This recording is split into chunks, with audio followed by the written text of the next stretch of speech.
بسم اللہ الرحمن الرحیم الحمد للہ نحمده ونستعینه ونستغفره ونؤمن به ونتوکل علیہ ونعوذ باللہ من شرور انفسنا ومن سیئات اعمالنا من يهده اللہ فلا مضل له ومن يضلله فلا هادی له ونشهد أن لا إله إلا الله وحده لا شريك له ونشهد أن سيدنا وسندنا وإمامنا ومولانا محمدا عبده ورسوله صلى الله عليه وسلم تسليما كثيرا كثيرا أما بعد أعوذ بالله من الشيطان الرجيم بسم اللہ الرحمن الرحیم یا ایہا الذین آمنوا اطیعوا اللہ واطیعوا الرسول۔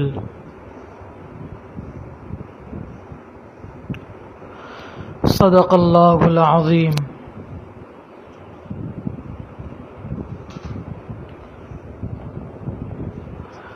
آج ہمارا درس سنن و آداب کا دوسرا دن ہے۔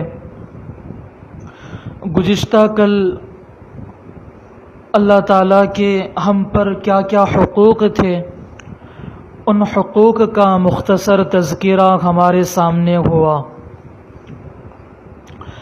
اللہ کرے ہم ساری زندگی اللہ تعالیٰ کے تمام حقوق کو ادا کرنے والے بن جائیں۔ جو انسان جتنا اپنی زندگی کے اندر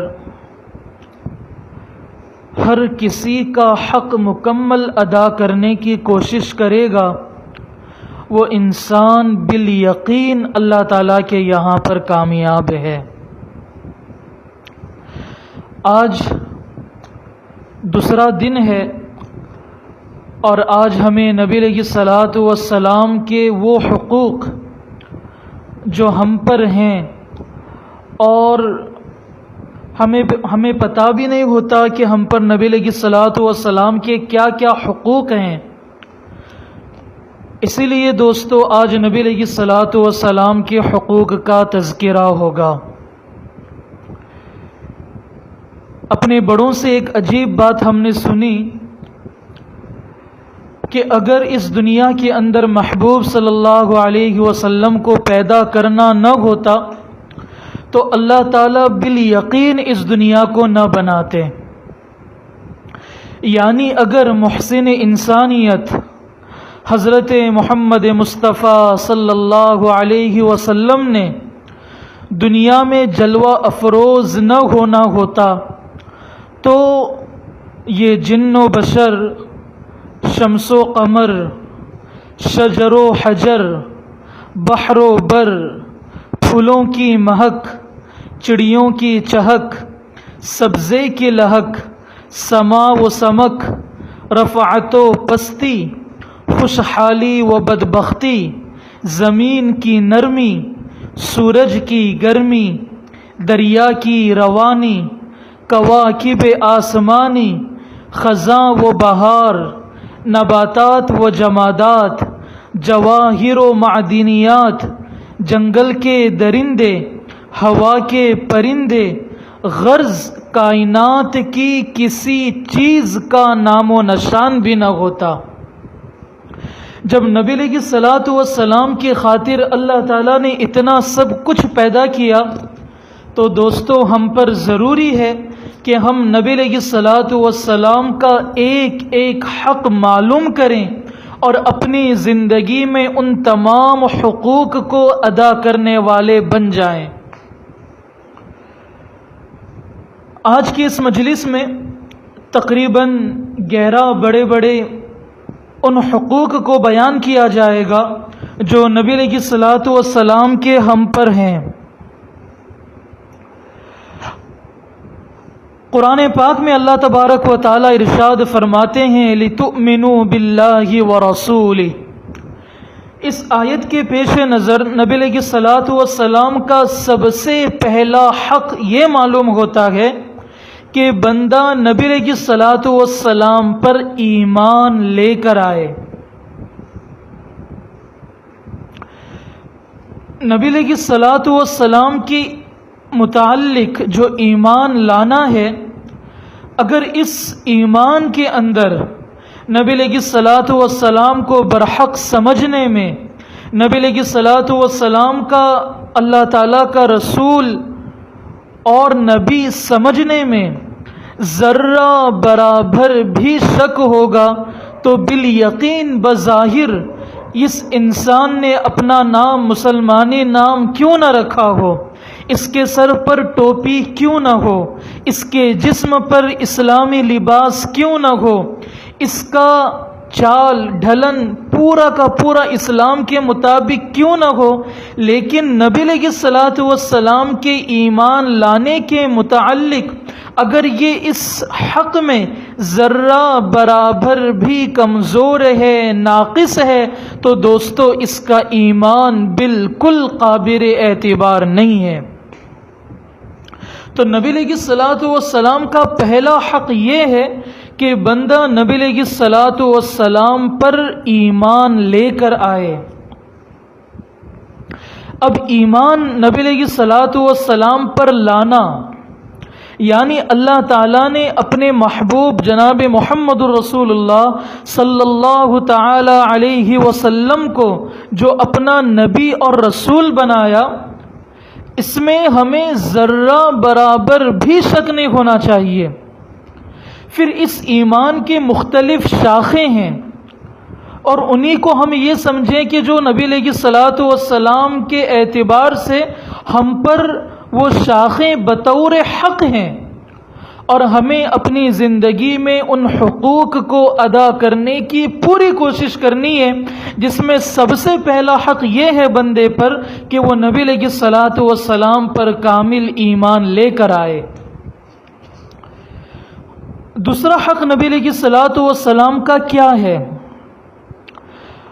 اللہ تبارک و تعالی قرآن پاک میں ارشاد فرماتے ہیں، یا ایھا الذین آمنوا اطیعوا اللہ و اطیعوا الرسول۔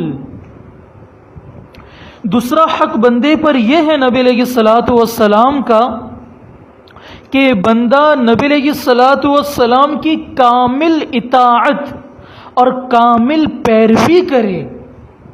نبی علیہ الصلاۃ والسلام نے زندگی گزارنے کے سلسلے میں ظاہراً و باطناً ہر اعتبار سے جو نبی علیہ الصلاۃ والسلام نے ہمیں پیغام دیا، ان پیغامات کی روشنی میں نبی علیہ الصلاۃ والسلام کی ہمیں کامل اتباع کرنی ہے۔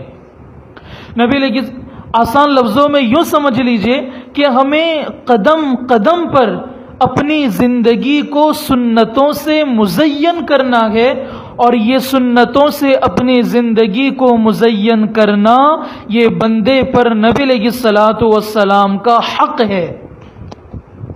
اب ہم دیکھیں، اپنا جائزہ لیں کہ ہم سے یہ حق نبی علیہ السلام کا کتنا ادا ہو رہا ہے۔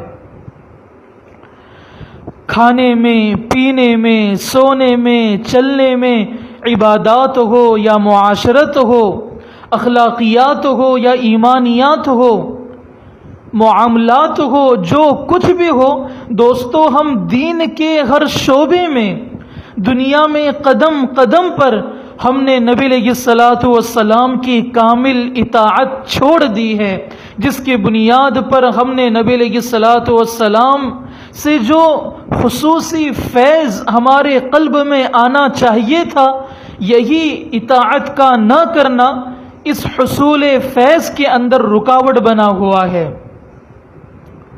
یہ دین کی جتنے شعبے نظر آتے ہیں، یہ مدارس کا قیام، یہ خانقاہوں کا وجود، یہ جماعتوں کی حرکت، ان تمام شعبوں کا واحد مقصد یہی ہے کہ بندہ نبی علیہ الصلاۃ والسلام کی کامل اطاعت کرنے والا بن جائے۔ مولانا منظور نعمانی نور اللہ مرقدہ نے ملفوظات مولانا الیاس رحمۃ اللہ علیہ کے اندر مولانا الیاس صاحب رحمۃ اللہ علیہ کا ملفوظ نقل فرمایا، آپ میں سے اکثر حضرات جانتے ہوں گے۔ حضرت فرماتے تھے کہ میری اس تحریک کا جو مقصد ہے وہ یہ ہے کہ احیاء سنت، سنتوں کا زندہ ہو جانا، یعنی بندہ نبی علیہ الصلاۃ والسلام کی کامل اطاعت کرے۔ دوستو وقت مختصر ہے، ورنہ گزشتہ کل جو اللہ تعالیٰ کے حقوق بتلائے گئے اور آج جو نبی علیہ الصلاۃ والسلام کے حقوق کا تذکرہ ہوگا، ان حقوق میں ایک ایک حق ایسا ہے جس پر بیان کیا جائے تو گھنٹوں وقت چاہیے، لیکن وقت مختصر، اس کے لیے مختصر انداز میں نبی علیہ الصلاۃ والسلام کے حقوق کا تذکرہ کیا جاتا ہے۔ تیسرا حق نبی علیہ الصلاۃ والسلام کا کیا ہے؟ بخاری شریف کے اندر ایک حدیث ملتی ہے، اللہ کے نبی علیہ الصلاۃ والسلام ارشاد فرماتے ہیں، لا یؤمن احدکم حتی اکون احب الیہ من والدہ وولدہ والناس اجمعین۔ اللہ کے نبی علیہ السلام نے یہ فرمایا کہ تم میں سے کوئی بھی قیامت تک آنے والے انسان کے لیے یہ پیغام ہے کہ تم میں سے ہر کوئی اس وقت تک کامل ایمان والا ہو ہی نہیں سکتا جب تک کہ وہ اپنے والدین سے، اپنی اولاد سے، تمام لوگوں میں سب سے زیادہ وہ مجھ سے محبت کرنے والا نہ بن جائے۔ اب ذرا اپنا جائزہ لیں، ہم نے نبی علیہ الصلاۃ والسلام سے کتنی محبت کی؟ اگر نبی علیہ الصلاۃ والسلام کی محبت ہمارے دلوں کے اندر ہوتی تو پھر ہم نبی علیہ الصلاۃ والسلام کے سنتوں کا جنازہ اپنی زندگی سے کبھی نہ نکالتے۔ نبی علیہ الصلاۃ والسلام کی کیسی محبت تھی صحابہ کے اندر، اللہ اکبر، جب پڑھتے ہیں آنکھوں سے آنسو جاری ہو جاتے ہیں۔ میں آپ کو ایک بس محبت کا ایک واقعہ سناتا ہوں۔ حضرت ابو محذورہ رضی اللہ تعالی عنہ چھوٹے بچے تھے، یہ ایک مرتبہ حضرت بلال رضی اللہ تعالی عنہ اذان دے رہے تھے، تو یہ چھوٹے بچے تھے، تو بعض دفعہ بچوں میں شرارت کرنے کا ایک جذبہ پیدا ہو جاتا ہے۔ تو حضرت بلال رضی اللہ تعالیٰ عنہ نے جب اذان دینا شروع کیا تو حضرت ابو محذورہ رضی اللہ تعالیٰ عنہ حضرت بلال کی نقل اتارنے لگے۔ جب نبی علیہ الصلاۃ والسلام کی نظر پڑی حضرت ابو محذورہ پر، حضرت ابو محذورہ کو قریب بلایا اور نبی علیہ الصلاۃ والسلام نے ایک عجیب نبوت کا جو توجہ کا ایک عجیب نسبت تھی، نبی علیہ الصلاۃ والسلام نے اس توجہ کے ساتھ حضرت ابو محذورہ کے سینے پر ہاتھ پھیرا، اور ہاتھ پھیرنے کے بعد ان کے سر پر ہاتھ پھیر کر کہنے لگے، ابو محذورہ، جس انداز سے تم اذان کہہ رہے تھے اس انداز سے دوبارہ اذان پڑھ کے سناؤ۔ نبی علیہ الصلاۃ والسلام نے جو حضرت ابو محذورہ کے سر پر اور سینے پر جو ہاتھ پھیرا نا، ان کی عجیب کیفیت بن گئی۔ تو دوستو حضرت ابو محذورہ کے متعلق جو آپ نے ابھی سنا کہ نبی علیہ الصلاۃ والسلام نے ان کے سر پر ہاتھ پھیرا تھا، تو نبی علیہ الصلاۃ والسلام کے سر پر ہاتھ پھیرنے کی بنیاد پر حضرت ابو محذورہ رضی اللہ تعالیٰ عنہ جو اس وقت اسلام قبول کر چکے، انہوں نے نبی علیہ الصلاۃ والسلام کا پیارا ہاتھ اپنے سر پر لگنے کی وجہ سے اپنی زندگی میں کبھی اپنے بالوں کو نہ کاٹا۔ اللہ اکبر۔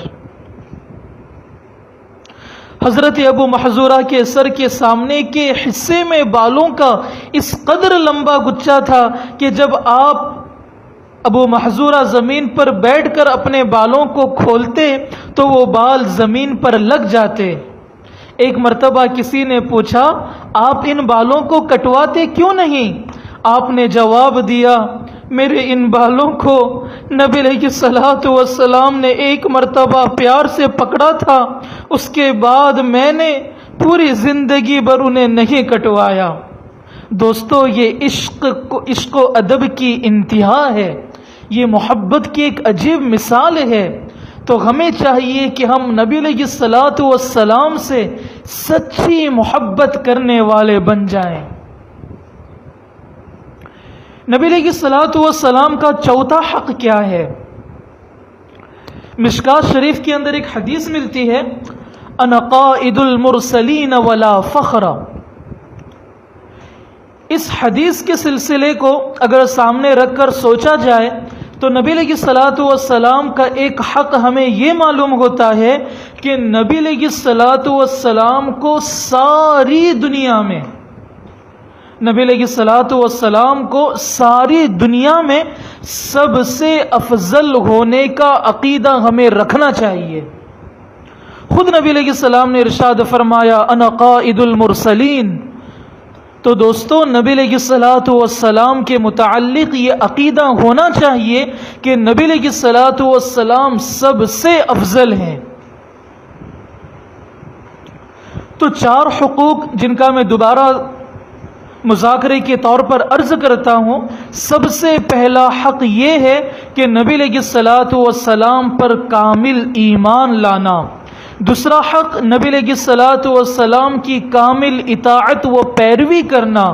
نمبر 3 نبی علیہ الصلوۃ والسلام سے پوری دنیا میں اپنے والدین، اپنی اولاد، سب سے زیادہ نبی علیہ الصلوۃ والسلام سے محبت کرنا۔ اور چوتھا حق نبی علیہ السلام کا یہ ہے کہ نبی علیہ الصلوۃ والسلام کو ساری دنیا میں، دنیا و آخرت میں افضل ہونے کے اعتبار سے عقیدہ رکھنا۔ 5واں حق ایک حدیث ہے شرح الفقہ الاکبر کے اندر، الانبیاء کلہم منزہون عن الصغائر والکبائر والکفر والقبائح یعنی قبل النبوۃ وبعدها۔ اس حدیث کو سامنے رکھ کر اگر سوچا جائے تو نبی علیہ الصلوۃ والسلام کا ایک حق یہ بھی ہمیں پتہ چلتا ہے کہ نبی علیہ الصلوۃ والسلام کو معصوم اور بے گناہ سمجھنا یہ ہمارا حق ہے، عقیدہ ہونا چاہیے ہمارا، بلکہ یہ ہمارا عقیدہ ہے کہ نبی علیہ الصلوۃ والسلام معصوم اور بے گناہ ہیں۔ جو حدیث میں نے آپ کے سامنے پڑھی، الانبیاء کلہم منزہون عن الصغائر والکبائر، اس حدیث سے پتہ چلتا ہے کہ نبی علیہ الصلوۃ والسلام اور نبی علیہ الصلوۃ والسلام سے پہلے جتنے نبی گزرے وہ سب کے سب معصوم اور بے گناہ تھے۔ تو نبی علیہ الصلوۃ والسلام کو معصوم اور بے گناہ ہونے کا یقین رکھنا یہ بھی ہم پر نبی علیہ الصلوۃ والسلام کا ایک حق ہے۔ 6واں حق نبی علیہ الصلوۃ والسلام کا یہ ہے، اللہ تعالیٰ قرآن پاک میں ارشاد فرماتے ہیں ما کان محمد ابا احد من رجالکم ولکن رسول اللہ وخاتم النبیین۔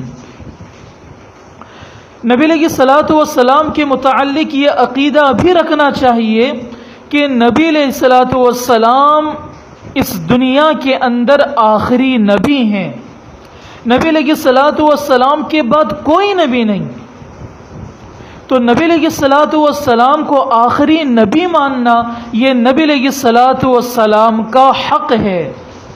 اگر کوئی بندہ نبی علیہ الصلوۃ والسلام کو آخری نبی نہ سمجھے یا آخری نبی نہ مانے تو دوستو اس کا ایمان قابل اعتبار نہیں ہے، اس لیے کہ نبی علیہ الصلوۃ والسلام پر یہ عقیدہ رکھنا ہے کہ نبی علیہ الصلوۃ والسلام آخری نبی ہیں، اور ہم نے نبی علیہ الصلوۃ والسلام کو آخری نبی سمجھنے کے اعتبار سے ذرہ برابر بھی شک و شبہ کیا تو پھر بالیقین سمجھ لیجئے کہ ہمارا ایمان قابل اعتبار نہیں ہے۔ نبی علیہ الصلوۃ والسلام کے بعد بہت سارے لوگوں نے دوسرے لوگوں کو جنہوں نے نبوت کا دعویٰ کیا، جیسے مرزا غلام احمد قادیانی ہے، مسلمہ کذاب ہے، اسود عنسی ہے، سجاح ہے، یہ ایسے لوگ تھے جنہوں نے نبی علیہ الصلوۃ والسلام کے بعد نبوت کا اعلان کیا، جو کہ بالکل کذاب اور جھوٹے ملعون لوگ تھے۔ ساتواں حق نبی علیہ الصلوۃ والسلام کا یہ ہے کہ نبی علیہ الصلوۃ والسلام کو ذرہ برابر بھی اپنی ذات سے تکلیف نہ پہنچانا۔ دوستو، ہم اپنی زندگی میں غور کریں، ہم جو نبی علیہ الصلوۃ والسلام کی سنتوں کو چھوڑ رہے ہیں، گناہ پر گناہ کر رہے ہیں، نبی علیہ الصلوۃ والسلام کی سنتوں کا جنازہ نکال رہے ہیں، دوستو یہ وہ چیز ہے کہ جس سے پتہ چلتا ہے کہ ہماری ذات سے نبی علیہ الصلوۃ والسلام کو تکلیف پہنچ رہی ہے اور ہم نبی علیہ الصلوۃ والسلام کی مخالفت کر رہے ہیں۔ صحابہ نے اپنے آپ کو کیسے بچایا نبی علیہ الصلوۃ والسلام کی مخالفت سے، نبی علیہ الصلوۃ والسلام کو ذرہ برابر بھی تکلیف نہ پہنچے؟ میں اس کے لیے آپ کے سامنے دو چھوٹے چھوٹے واقعات بیان کرتا ہوں۔ حضرت عائشہ رضی اللہ تعالی عنہا اگر مسجد نبوی کے کسی قریبی مکان میں میک ٹھونکنے کی آواز سنتی تو کہلا بھیجتی کہ رسول اللہ صلی اللہ علیہ وسلم کو ایذا نہ پہنچاؤ، تکلیف نہ پہنچاؤ۔ اللہ اکبر۔ حضرت علی رضی اللہ تعالی عنہ نے اپنے گھر کے لیے لکڑی کا دروازہ بنوانا تھا۔ حضرت علی رضی اللہ تعالی عنہ نے اپنے گھر کا دروازہ بنوانا تھا تو آپ نے کاریگر سے یہ شرط طے کی کہ وہ دور کسی جگہ دروازہ تیار کرے گا تاکہ تیاری کے دوران آواز وغیرہ کی آواز سے، اوزار وغیرہ کی آواز سے نبی علیہ الصلوۃ والسلام کو اذیت اور تکلیف نہ پہنچے۔ جب دروازہ تیار ہو جائے گا تو اپنی جگہ پر نصب کر دیا جائے گا۔ تو دوستو یہ چیز ہے کہ صحابہ اپنے گھر کا کام کرواتے تو گھر پر آواز نہ ہو، اس کے لیے بالکل کام کرنے والوں کو یہ شرط لگا دیا کرتے تھے کہ تم بالکل گاؤں سے باہر جا کر یا اتنے دور ہو کر یہ کام کرنا کہ اس چیز کی آواز نہ آئے، اس لیے کہ میرے محبوب صلی اللہ علیہ وسلم کو تکلیف ہوگی۔ آٹھواں حق نبی علیہ الصلوۃ والسلام کا یہ ہے کہ نبی علیہ الصلوۃ والسلام کی محبت میں اپنے آپ کو غلو سے بچانا۔ ایک حدیث ہے، لا تطرونی کما اطرت النصارى عیسی ابن مریم انما انا عبد اللہ فقولوا عبد اللہ ورسولہ۔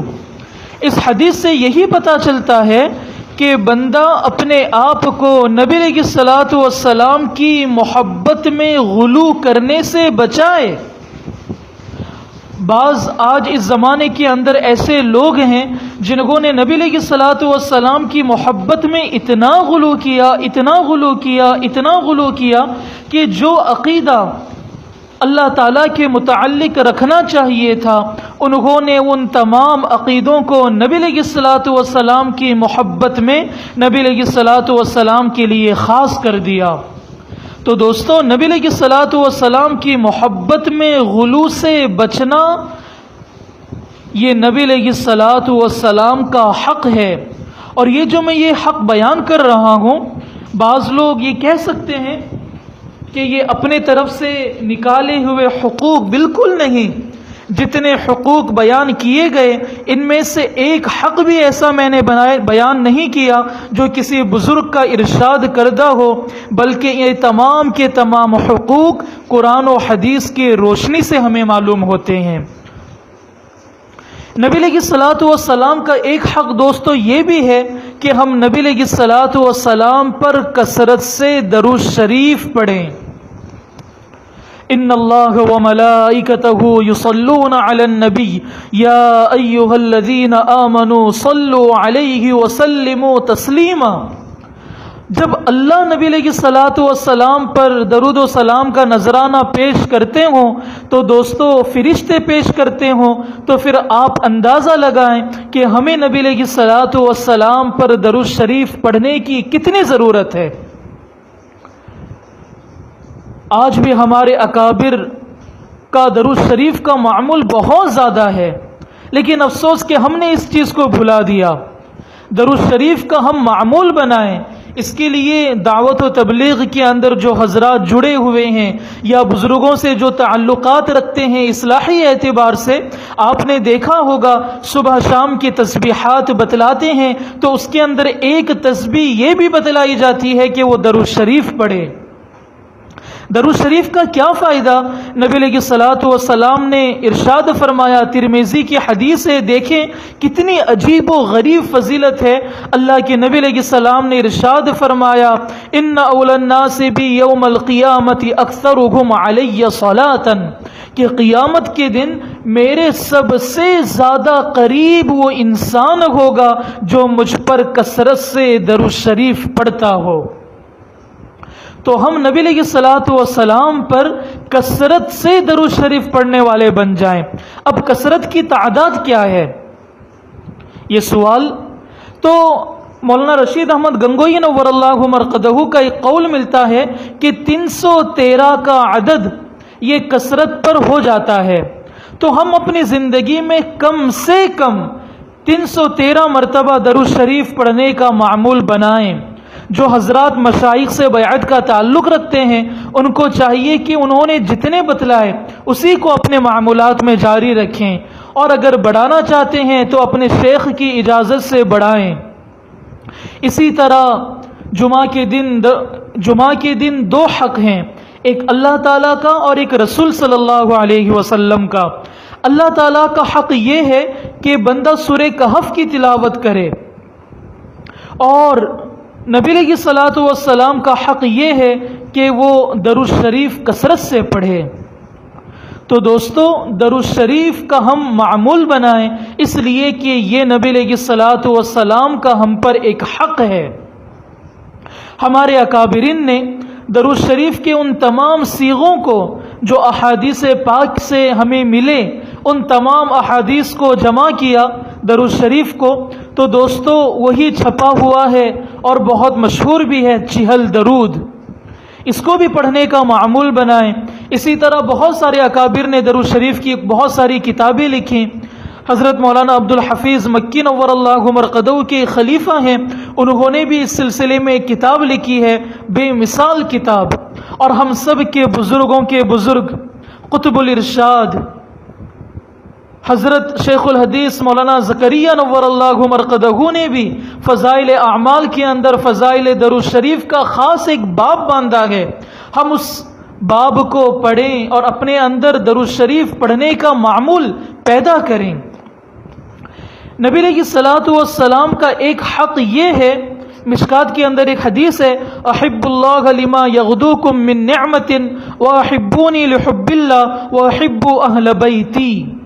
اس حدیث کے پیش نظر نبی علیہ الصلاۃ والسلام کا ایک حق ہمیں یہ بھی پتہ چلتا ہے، وہ یہ کہ نبی علیہ الصلاۃ والسلام کے گھر والوں سے محبت کرنا، اہل بیت سے محبت کرنا۔ اللہ اکبر۔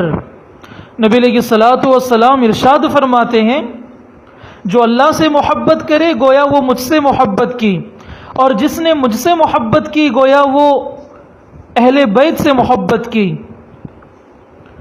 نہیں، خلاصہ یہ ہے حدیث پاکہ، نبی علیہ السلام فرماتے کہ جس بندے نے اہل بیت سے محبت کی گویا اس نے مجھ سے محبت کی، اور جس نے مجھ سے محبت کی تو گویا اس نے اللہ تبارک و تعالی سے محبت کی۔ تو دوستو نبی علیہ الصلاۃ والسلام کے گھر والوں سے محبت کرنا، ان کا ادب کرنا، سادات کا ادب کرنا، دوستو یہ نبی علیہ الصلاۃ والسلام کا حق ہے۔ ہمارے بزرگوں نے اس چیز کا بڑا خیال رکھا۔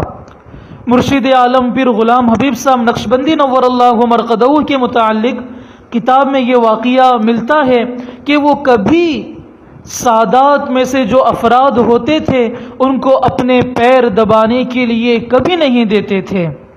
اسی سے ملتا جلتا واقعہ ہم نے اپنے شیخ حضرت والا شاہ سید بلال حسین صاحب تھانوی دامت برکاتہم سے خود ان کی زبانی سنا، چونکہ ہمارے حضرت والا دامت برکاتہم بھی نبی علیہ الصلوۃ والسلام کے خاندان سے ہیں۔ تو حضرت کہنے لگے ایک دفعہ کہ میرے شیخ حضرت والا شاہ ہردوئی نور اللہ مرقدہ کبھی مجھ سے کوئی کام کرنے کا حکم نہیں دیتے، یعنی لائٹ شروع کرو، فین کا بٹن دباؤ، پانی لے کر آؤ، کبھی حکم نہیں دیتے۔ ایک دفعہ حضرت کہنے لگے کہ میں نے اپنے شیخ سے پوچھ لیا کہ حضرت والا کیا بات ہے، آپ مجھے کبھی حکم نہیں فرماتے، انتظار کرتے ہیں کسی دوسرے آدمی کے آنے کا، قربان جائیں بڑے حضرت والا شاہ ہردوئی نور اللہ مرقدہ نے کیا پیارا جواب دیا۔ حضرت والا ارشاد فرمانے لگے مجھے شرم آتی ہے کہ نبی علیہ الصلوۃ والسلام کے خاندان سے تعلق رکھنے والے آدمی کو میں کسی چیز کے کرنے کا حکم دوں۔ اللہ اکبر۔ تو دوستو ہمارے اکابر نے اپنے آپ کو اتنا با ادب بنایا تھا کہ وہ نبی علیہ الصلوۃ والسلام کی کامل اطاعت کے ساتھ ساتھ نبی علیہ الصلوۃ والسلام سے نسبت رکھنے والے لوگوں کا بھی مکمل طور پر ادب کیا کرتے تھے۔ نبی علیہ الصلوۃ والسلام کا ایک حق آخری، صحابہ سے محبت، یہ ایسا عنوان ہے جس پر بولا جائے تو دوستو تقریباً 1-2 گھنٹے اور چاہیے، اس لیے کہ آج ہمارے معاشرے میں ایک بہت سارا طبقہ ایسا بھی ہے جو صحابہ کو معیار حق نہیں سمجھتا، یا بعض صحابہ کو مانتے ہی نہیں، یا پھر بعض صحابہ کی محبت سے خالی ہیں۔ تو دوستو نبی علیہ الصلوۃ والسلام کا ایک فرمان جو آپ نے اکثر جمعہ کے خطبے میں بھی سنا ہوگا، اللہ اللہ فی اصحابی لا تتخذوهم غرضا من بعدی فمن احبهم فبحبی احبهم ومن ابغضهم فببغضی ابغضهم۔ اس حدیث سے جو ترمذی کے اندر موجود ہے پتہ چلتا ہے کہ ہم پر ایک حق نبی علیہ الصلوۃ والسلام کا یہ بھی ہے کہ ہم صحابہ سے محبت کرنے والے بن جائیں۔ تو دوستو آج کی اس مجلس میں جو 11 حقوق بتلائے گئے، نمبر 1 نبی علیہ الصلوۃ والسلام پر کامل ایمان لانا، نمبر 2 نبی علیہ الصلوۃ والسلام کی کامل اطاعت و فرما برداری کرنا، نمبر 3 نبی علیہ الصلوۃ والسلام سے سب سے زیادہ محبت کرنا، نمبر 4 نبی علیہ الصلوۃ والسلام کو سب سے افضل سمجھنا، نمبر 5 نبی علیہ الصلوۃ والسلام کے سلسلے میں یہ عقیدہ رکھنا کہ نبی علیہ الصلوۃ والسلام اور دیگر انبیاء معصوم اور بے گناہ ہیں، نمبر 6 نبی علیہ الصلوۃ والسلام کے بارے میں یہ عقیدہ رکھنا کہ نبی علیہ السلام آخری نبی ہیں، یعنی ختم نبوت کا عقیدہ، نمبر 7 نبی علیہ الصلوۃ والسلام کی ادنا مخالفت سے بھی اپنے آپ کو بچانا، نمبر 8 نبی علیہ الصلوۃ والسلام کی محبت میں غلو کرنے سے اپنے آپ کو بچانا، نمبر 9 نبی علیہ الصلوۃ والسلام پر کثرت سے درود شریف پڑھنا، نمبر 10 اہل بیت سے محبت کرنا، یعنی نبی علیہ الصلوۃ والسلام کے گھر والوں سے محبت کرنا، اور نمبر 11 صحابہ سے محبت کرنا۔ تو دوستو آج کی اس مجلس میں نبی علیہ الصلوۃ والسلام کے کچھ حقوق بتلائے گئے، ہم دل و جان سے ان تمام حقوق کو ادا کرنے والے بن جائیں، اس کی کوشش کریں۔ تو دوستو یہ ہفتے میں 2 دن سلسلہ چلے گا، ہر منگل اور بدھ کے دن رات 9 بجے، ہو سکتا ہے آگے چل کر کچھ 10-12 منٹ آگے وقت کر دیں، نماز کا وقت اس لیے کہ بڑھتا جا رہا ہے تو 9:15 بھی ہو سکتا ہے، تو انشاءاللہ جو بھی وقت ہوگا وہ آپ حضرات کو میسج کے ذریعے سے بتا دیا جائے گا۔ تو کوشش کریں جو چیزیں ہمارے سامنے بتائی جا رہی ہیں اللہ ہمیں ان تمام باتوں پر عمل کی توفیق عطا فرمائے۔